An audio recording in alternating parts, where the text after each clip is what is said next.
So this next step requires stuff that's in this bag and this bag. I'm going to head and open those up, and I'm going to lay out the parts. So this is what you're going to need right here for the next step. And this part right here is where you're going to be assembling your 4-link suspension to. So that's the bottom right there of the chassis. So let's go ahead and put this together and show you what it looks like with all this together. This right here looks like a battery tray.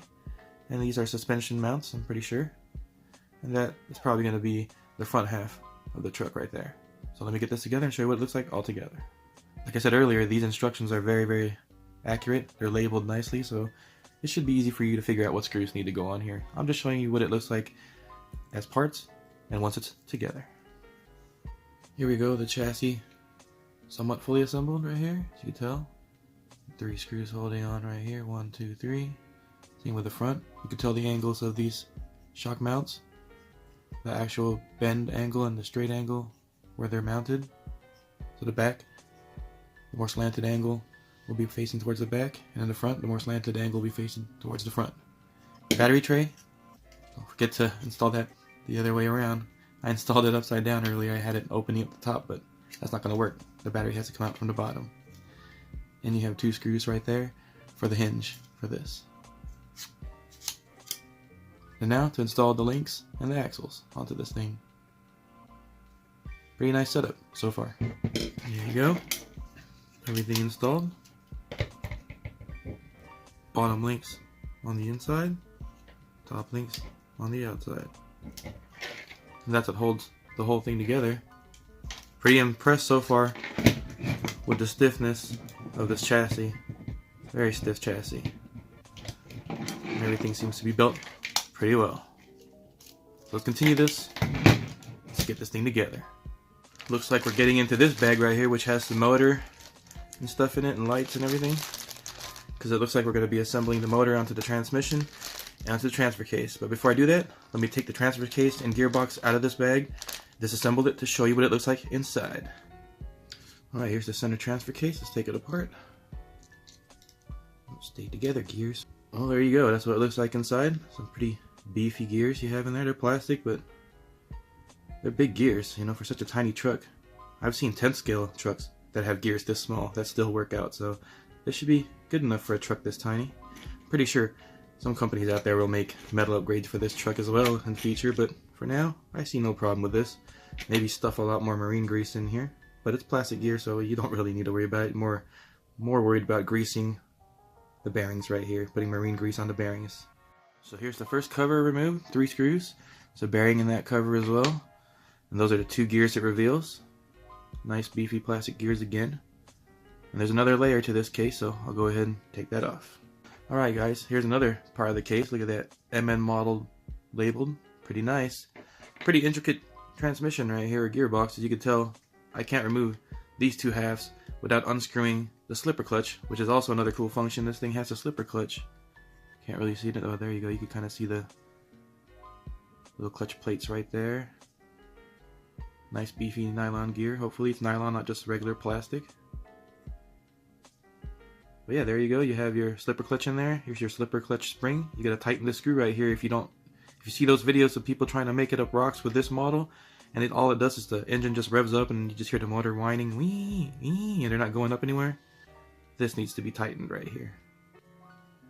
And in order for me to take this case completely apart, which is the reason why I'm not going to at this point, because you can actually see all the gears pretty much in here that you need to see, is because I would have to unscrew this right here, then drop this down, take that pin off, pull this out, and that's a lot of work just to show you the rest of what you can pretty much see right here. So there you go, that's what's inside. You could put a dab of grease in here, probably grease this up, but keep this dry because this is going to be running on your pinion gear from your motor. So you don't want any grease on there, because if the grease gets on that slipper clutch, that's going to give you some problems.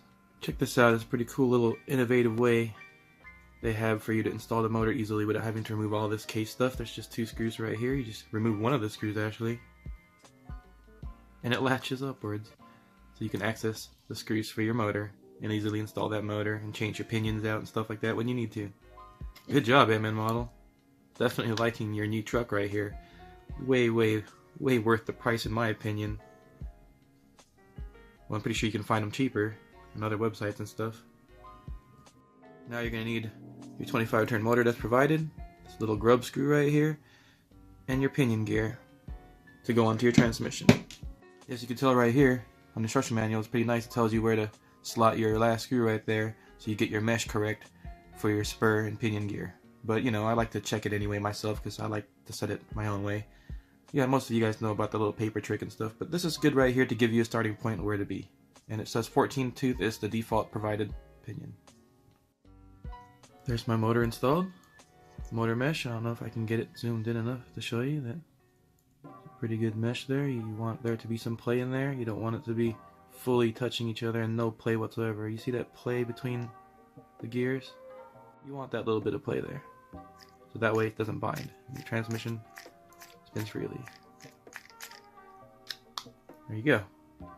Also, you can find that last screw to cover this up right here, this hole, inside the bag where the motor was in and stuff, with the wheel nuts and everything.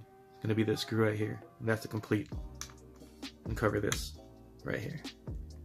Now time to install all the drive shaft components onto the transfer case and gearbox. That's the screws you're going to need for that to secure all these. There you go. I have that assembled on there. And these ones assembled on here. Ready to be put on the chassis. Alright, there we go. Everything assembled, all the drive shafts connected, transmission assembled. I got this wrong right here, and one of these screws right here, you have to leave it out when you assemble this because you're going to need to put a longer screw because that also holds the transmission in place. It goes all the way through. Same with this one. So these two screws right here hold the transmission in. And you will see that later in the instructions, so I just want to point out I did put the wrong screw in there. So you can just back it out real quick and take that screw out, and now you can put that back in the bag.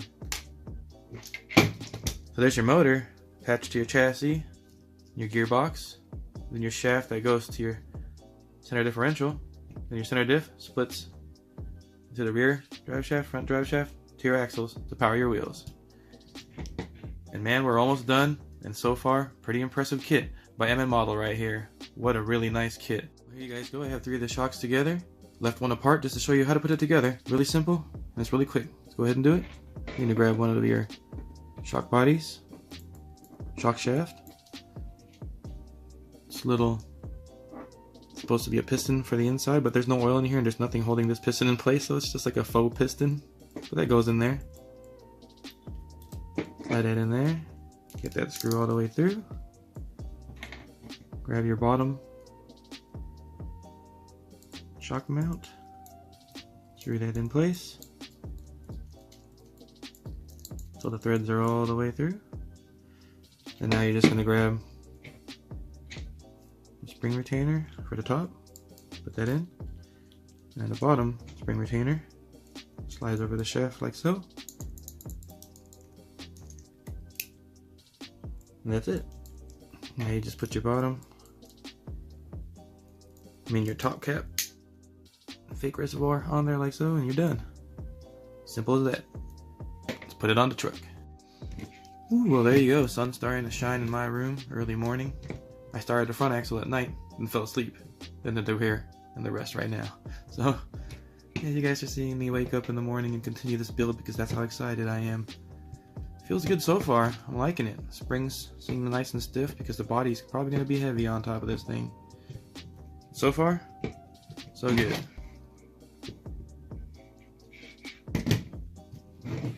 Let's continue this build. So the rims and tires, that's what they look like.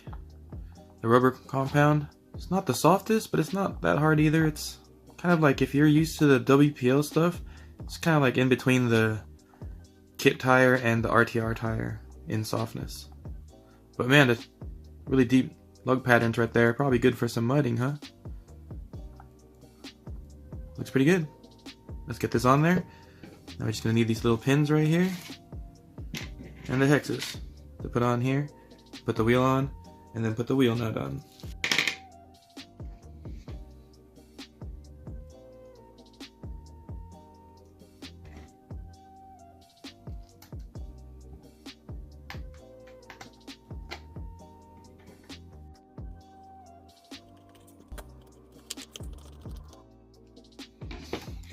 And bam, check that out.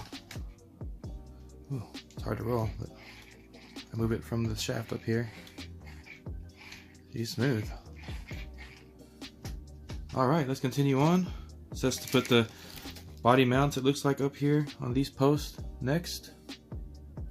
And it's gonna look like so. Oh, I believe I installed this one wrong. Oh no, that's correct. I installed this one wrong. Like that. And it screws into the sides right here. Alright, now that's assembled.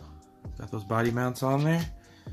Looks like the next step it says to do is to put the little side steps with the little mufflers on there. So that's these things right here. And then the mufflers attached to these. These go on the chassis.